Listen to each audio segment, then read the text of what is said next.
కొదవే ఉండట్లేదు. ఎన్నిసార్లు ఎంతమంది ఏ రకంగా మాట్లాడుకున్నా డైరెక్ట్గా పర్సనల్ అటాకులు ఆపే పరిస్థితి కనిపించట్లేదు. మరి ఏంటి ఈ దుస్థితి? మిగతా రాష్ట్రాల్లోనూ ఎలా ఉన్నదా? ఆంధ్రప్రదేశ్కి ఏమైనా పేటెంట్ హక్కులు తీసుకున్నారా? ఎవరికి నచ్చినట్లు వాళ్ళు మాట్లాడే పరిస్థితి.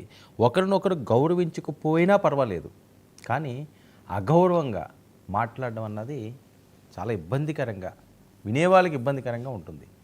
మరొకసారి ఈ మధ్యకాలంలో మనం అబ్జర్వ్ చేస్తే జగన్మోహన్ రెడ్డి గారు చంద్రబాబు నాయుడు గారిని లేకపోతే ప్రభుత్వాన్ని ఆయన అటాకులు చేయడం, మాట్లాడడం, విమర్శించడం చూసాం. చాలామందిలో జరుగుతున్న ప్రచారం ఏంటంటే, ఈయనేంటి ఆల్ ఆఫ్ సడన్గా పవన్ కళ్యాణ్ గారు జోలికి వెళ్ళడం మానేశాడు, మొన్నటి వరకు కూడా 3 పెళ్ళిళ్ళు, నువ్వు పిల్లల్ని సరిగ్గా చూసుకోలేవు, ఇంక రాష్ట్రాన్ని ఏం చూస్తావు, నువ్వెందుకు రాజకీయాలకు పనికొస్తావు, సర్పంచ్కి పనికిరావు, అసెంబ్లీ గేటు కూడా నిన్ను దాటనేమో అని చెప్పి ఆయన మాట్లాడుతుండేవారు. కానీ కూటమి ప్రభుత్వం అధికారం చేపట్టిన తర్వాత, పవన్ కళ్యాణ్ గారు డిప్యూటీ సీఎం అయిన తర్వాత ఆయన మాట్లాడడం చాలా తక్కువ.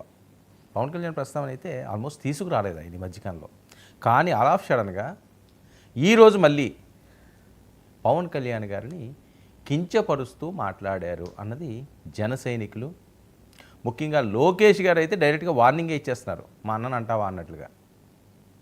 చాలా చాలా కీలకమైన పరిణామం ఇది. ఎందుకు మరి లోకేష్ గారు ఈ రకంగా స్పందించారు పవన్ కళ్యాణ్ గారిని అంటే, ఒక సిగ్నల్ అయితే వీళ్ళు ప్రజలకి, వైసీపీకి కూడా అందిస్తున్నారా? మేము కలిసే ఉన్నాం, మీరు ఎన్ని వైరుధ్యాలు మా మీద తీసుకొద్దామన్నా, ఎంత గ్యాప్ని క్రియేట్ చేస్తామన్నా అవన్నీ కూడా టీ కప్పులో తుఫాన్లా ఎగిరిపోతాయి, తస్మాత్ జాగ్రత్త అని చెప్పి ప్రయత్నం చేస్తున్నారు. ఇక లోకేష్ గారే ఆ రకంగా వార్నింగ్ ఇచ్చి సీరియస్ అయితే మరి జనసేన వాళ్ళు ఊరుకుంటారా? నాదెండ్ల మనోహర్ గారు కూడా రంగంలోకి దిగారు. ఆయన తనదైన స్టైల్లో జగన్మోహన్ రెడ్డి గారికి చురకలేశారు. ఇప్పుడు ఎలా ఉంటుందంటే, చెరపకరా చెడేవు అన్నట్లుగా, మనం ఒక మాట అంటే ఎదుటి 10 మంది అనే పరిస్థితి. మనం మంచి చేయకపోయినా పర్లేదు, విధానపరంగా ఏమైనా మాట్లాడుకోండి, విధానపరంగా ఏమైనా విమర్శలు చేయండి, అది ఎవరు కూడా కాదనలేంది, ఎవరు కాదనరు, ప్రజల మద్దతు మీకు లభిస్తుంది.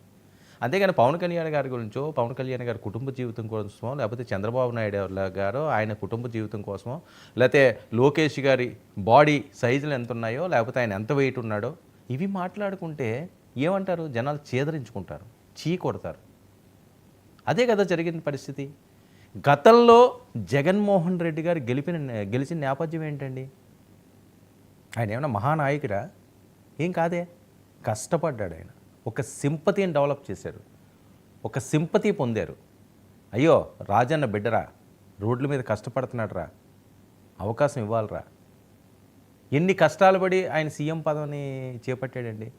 అదేం వారసత్వంగా వచ్చింది ఏం కాదు, ఆయన కష్టార్జితం, ఆయన శ్రమ ఫలితం దక్కింది.